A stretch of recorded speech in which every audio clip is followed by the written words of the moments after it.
Sidney, tudo bem? Tudo bom? Muito obrigado por conversar com a gente aqui. Olha, o teu currículo é extenso. Você trabalha como mentor, daqui a pouco a gente vai até falar um pouquinho sobre esse lado da tua carreira, consultor de carreira, dentre muitas outras coisas. Você é autor de livros já faz algum tempo. Recentemente, o teu assunto tratando de gerações já tem aí 7 livros publicados, né?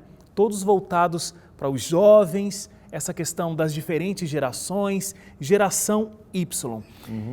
Por que esse assunto te chamou a atenção? Por que falar de gerações? Por que falar da geração Y? Você sabe que a gente tem que criar um roteiro para tudo que a gente faz na vida. A gente não se dá conta muito no primeiro momento, nós não construímos assim a coisa tão bem feita quando a gente começa a nossa vida. Eu já tenho hoje 53 anos de idade, comecei uma trajetória de vida profissional bem cedo, com 12, 13 anos, já trabalhava numa lojinha, já fazia algumas ajudas, até ajudava pequenas tarefas aí na família, mas as tarefas remuneradas, né?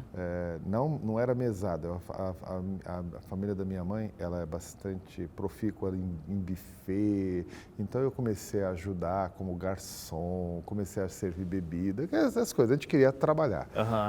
Mas oficialmente eu comecei a trabalhar com 14 anos dentro de um banco, então foi assim, uma carreira precoce, rápida, dentro de uma estrutura hierarquicamente mais tradicional, mais antiga. Eu, como diretor nessa instituição financeira, tinha que liderar pessoas bem mais velhas do que eu, num ambiente completamente focado nas regras, na tradição, num ambiente conservador. E aí, uma hora eu tive que fazer uma opção pessoal, sair da vida executiva e ir para a internet ou continuar no modelo anterior. Ali eu fiz uma ruptura e falei, não, os jovens vão gostar da internet, eles vão apostar nisso. Apostou nesse futuro. Eu apostei, entrei na internet. Até agora eu falei assim, pô, mas o que te levou a falar com o jovem? Eu falei, não, na realidade eu tô trabalhando com jovem, eu sou jovem, vamos embora, esse mundo do futuro, vamos embora. E eu olhei para trás e falei, puxa vida, eu já tenho 25 anos de vida profissional, e eu fui um jovem privilegiado, porque eu trabalhei, já estava perto dos 40 em 2000, né? Em 2002 eu fiz 40 anos. Eu falei, poxa, eu estou chegando aos 40, tenho aí 20 e tantos anos de experiência, puxa, eu vou ajudar outros jovens a se destacar. E aí eu comecei a procurar formas de me transformar num profissional que auxiliasse jovens, de alguma maneira, a se destacarem, jovens a ganharem alguma oportunidade precoce. Até então, principalmente no mundo corporativo, as empresas não davam muita atenção para o jovem era considerado mão de obra barata nos programas de estágio, eram poucos os programas dedicados ao desenvolvimento do jovem. E eu, olhando esse processo, falei, puxa vida, mas a gente pode fazer algo diferente. Nesse momento eu tinha meus filhos, eu estava com os meus filhos crescendo, eu focado no jovem e olhando esse mercado que ainda não tinha se despertado. Não tinha sido tão explorado ainda. Então, o jovem sempre era assim, um mini adulto, ou um quase adulto, ou entrando na vida adulta. Ninguém falava assim, vamos aceitar as expectativas do jovem. Saiu da infância, que era até o final da adolescência, já entra, começa a trabalhar, 18 anos, fica de maior, já é responsável, então já é adulto, acabou. Espera um pouquinho, mas e dos 18 até os 30? Então, você imagina que isso, culturalmente, já era um costume, isso era introjetado dentro das empresas, na forma de gerir. Então, o jovem não prestava atenção. Eu olhei esse movimento e falei, não, mas tem algo errado, porque eu sofri tudo isso enquanto eu era jovem. Porque assim, eu fui precoce, mas eu adotei comportamentos de pessoas extremamente mais veteranas do que eu. Eu olho as minhas fotos na década de 90, eu me sinto mais velho naquele período, eu olho e falo, hoje. Cara, eu estava mais velho. Por quê? Porque eu tinha que me identificar com o modelo mais adulto para fazer. Não era essa coisa de, não, o jovem é legal, descontraído, não existia esse modelo. É porque né? você tinha que colar, né? Eu tenho credibilidade, eu posso ser considerado mais adulto do que jovem irresponsável. Exato, né? era uma coisa quase de aceitação. Você trata sobre esse assunto de gerações, em algum momento aqui da nossa conversa até a gente falou geração Y. Talvez esses termos não sejam muito conhecidos do grande público. A gente ouve, tiveram os baby boomers, depois a gente tem geração X, depois a gente tem geração Y, agora já se fala em outras gerações. Para ficar na coerência, Z. Z. É, e o millennium é qual? É a Z. É a Z, também conhecida como. Tenta fazer, Sidney, para a gente uma construção rápida aí de quais são essas gerações, o que elas enfrentaram e quais são as principais características de cada uma delas. Tá bom. Primeira coisa, vamos entender algumas coisas antes de fazer essa construção. Toda classificação ela é mais didática do que científica, não existe nada de científico.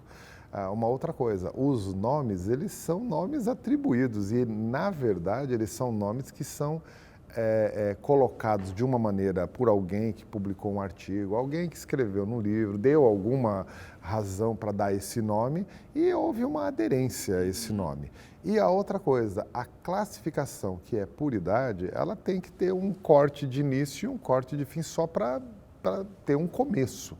Na verdade, não tem nada dizendo que quem nasceu em dezembro de 79 é diferente de quem nasceu em janeiro de 80. Claro. Sabe? Então, assim, não existe uma mudança tão radical entre um mês e outro, entre 30 dias aí de diferença. Não, o ser humano é muito mais fluido. E aí nós estamos falando assim, a classificação ela é genérica e ela é pobre por conta disso.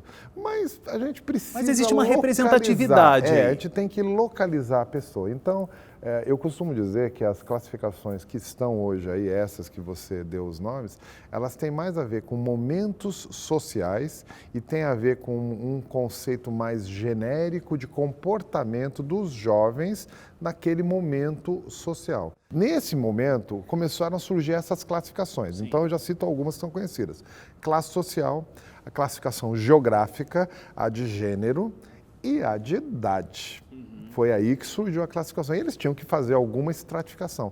Perceberam que essa história tinha um elemento novo, que era um jovem diferente, que é aquele jovem na década de 60 que nós conhecemos. É um período de revolução, de questionamento. Se nós observarmos historicamente, é um período da contracultura, da contestação, do início da briga da mulher de fato para ter uma presença. Foram momentos de revolução grande. Quando eles começaram a perceber, esse jovem era um jovem estranho. Os hippies, né? Tinha guerra. Revolução sexual. Esse jovem não quer, esse jovem não aceita o que vinha até então.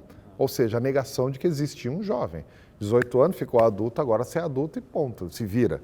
Eles começaram a negar e eles queriam agir de maneira diferente. Eles começaram a observar e falaram assim, o que tem de comum esses jovens? Olha que curioso, todos eles nasceram logo depois da Segunda Guerra Mundial. E aí alguns estatísticos começaram a olhar e perceberam que houve um crescimento demográfico, principalmente no nosso Ocidente, né, nas Américas, na Europa, no mundo vencedor da Segunda Guerra Mundial. Eles começaram a reparar que houve realmente um aumento demográfico assim, significativo. Aliás, houve uma explosão de bebês no mundo. Deram nome para esses jovens na década de 60, que nasceram Baby Boomer. Você vê que um nome, ele é assim, tem uma historinha pelo nome, mas é só um nome, né? A partir disso, começam a avaliar esse jovem. Na década de 80, nós começamos a ver os jovens que não foram os que nasceram logo depois da Segunda Guerra, foram os que nasceram na década de 60 e de 70, que foram criados de alguma maneira por esses jovens que foram hippies, que pensaram no novo papel para a mulher, que contestaram uma série de coisas. Esses jovens, na década de 80, quando eles começam a se manifestar e a gente começa a perceber, vem assim, pô, esse jovem é diferente daquele jovem na década de 60, 70. Ele está preocupado mais com ele mesmo, ele está preocupado em crescer ele com ele mesmo, falou. E aí um cara escreveu o primeiro livro, Generations, né? E foi a primeira vez que ele falou, não, são gerações diferentes. E aí ele que vamos dizer assim, deu luz ao nome Baby Boomer. Os jovens que foram chamados de IUPs num primeiro momento, né, os da década de 80, aqueles jovens que, principalmente o Wall Street, tinha aqueles jovens que iam lá na bolsa e ganhavam dinheiro pra caramba, os IUPs. Depois esse nome surgiu geração computador, depois surgiu o nome geração Coca-Cola, surgiu o nome geração jeans, que é o liberdade é uma calça velha, né? Azul e desbotada, quer dizer, começou a surgir essa coisa e ele deu um nome, ele escolheu um critério e chamou de X. Na cabeça dele, talvez tivesse algumas coisas, mas o critério foi uma coisa ligada a Malcolm X, que era um representante. Ele deu um nome de X até para dizer, olha, é encruzilhada. Ele tem jovens que ainda estão no modelo anterior, tradicional, casar, ter filho. Tem jovens que estão aí passando por uma vertente mais individual e tudo mais. Então, é o jovem do cruzamento. É a geração... Só que aí virou uma letra que agora continuou, né? Depois veio o Y. Ficou X, e aí ficou X. Ficou X e ninguém... então tá, tem a geração X e a geração Baby Boom nessa publicação aí da década de 80, no início de 90 que foi a publicação. Só que a internet começou a interferir na criação dos jovens que nasciam na década de 80 e principalmente na década de 90. Os da década de 80 ainda pegam um pouco do efeito anterior, da criação anterior. E os da década de 90 já pegam um pouco mais desse mundo mais conectado, não tanto quanto hoje, mas pega um mundo mais conectado. Então, esse jovem da final da década de 80, começo da década de 90, é um jovem que está todo mundo de olho.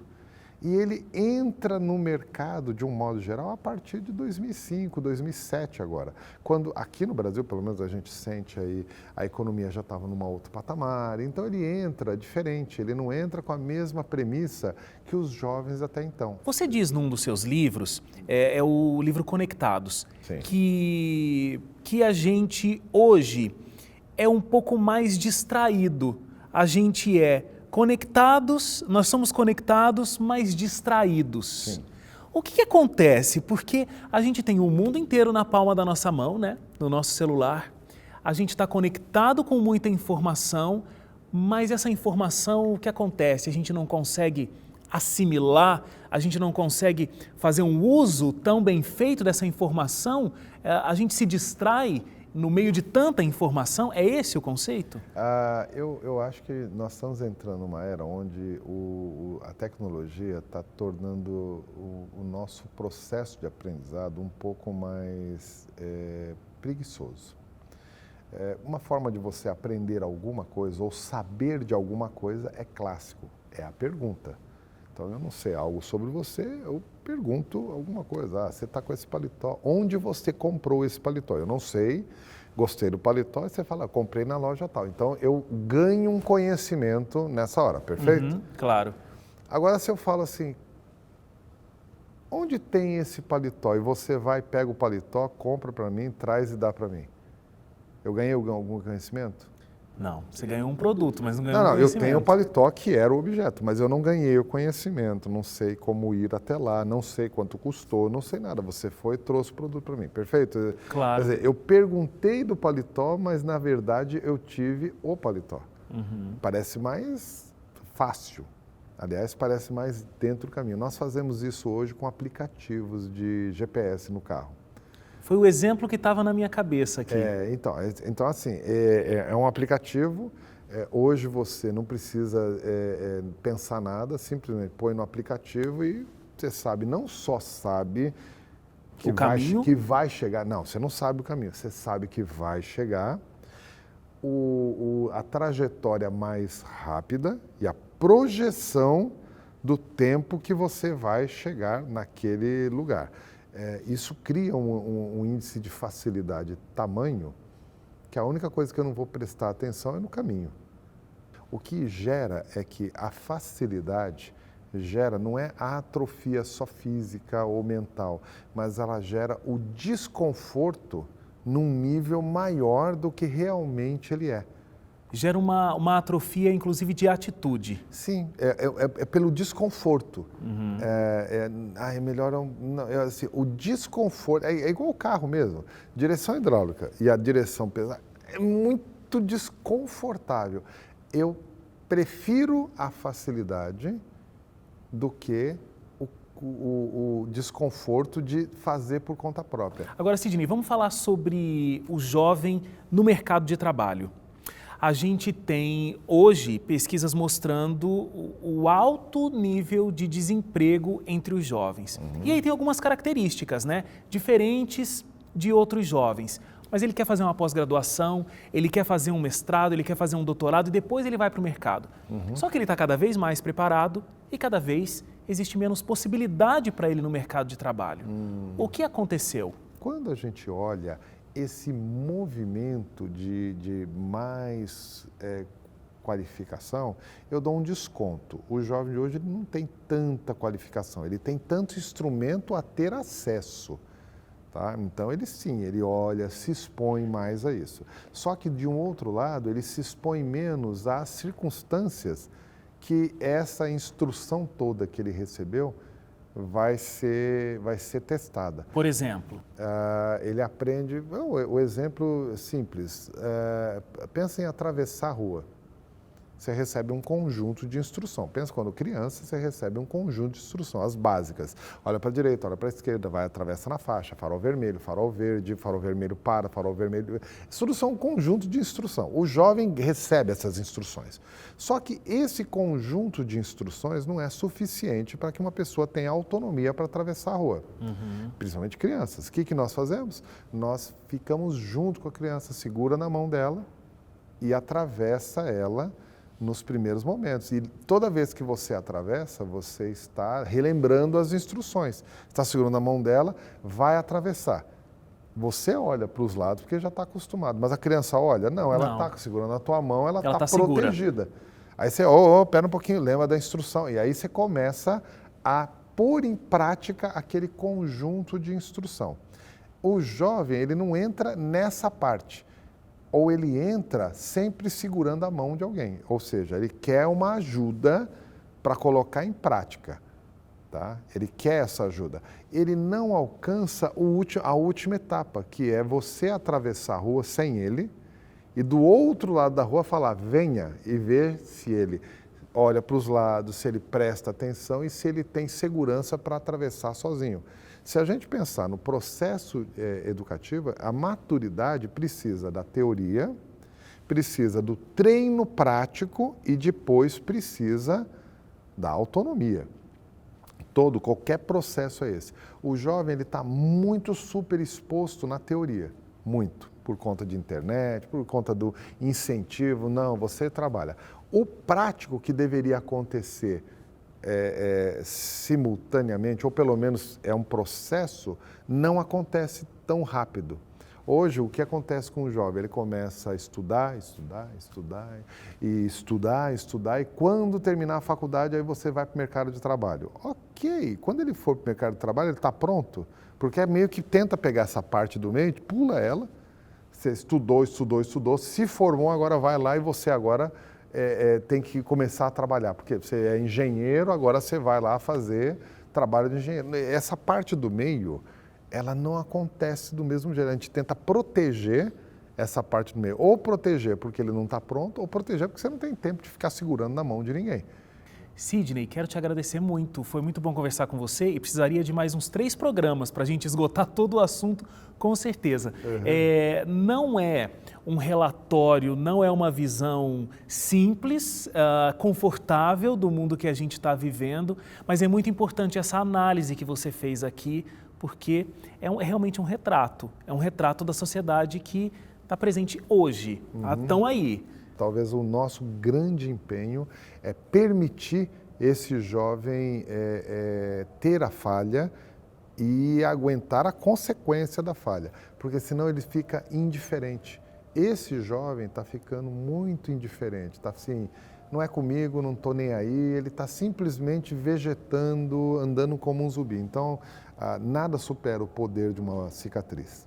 Muito legal. Obrigado, Sidney. Tá bom? Obrigado pela oportunidade.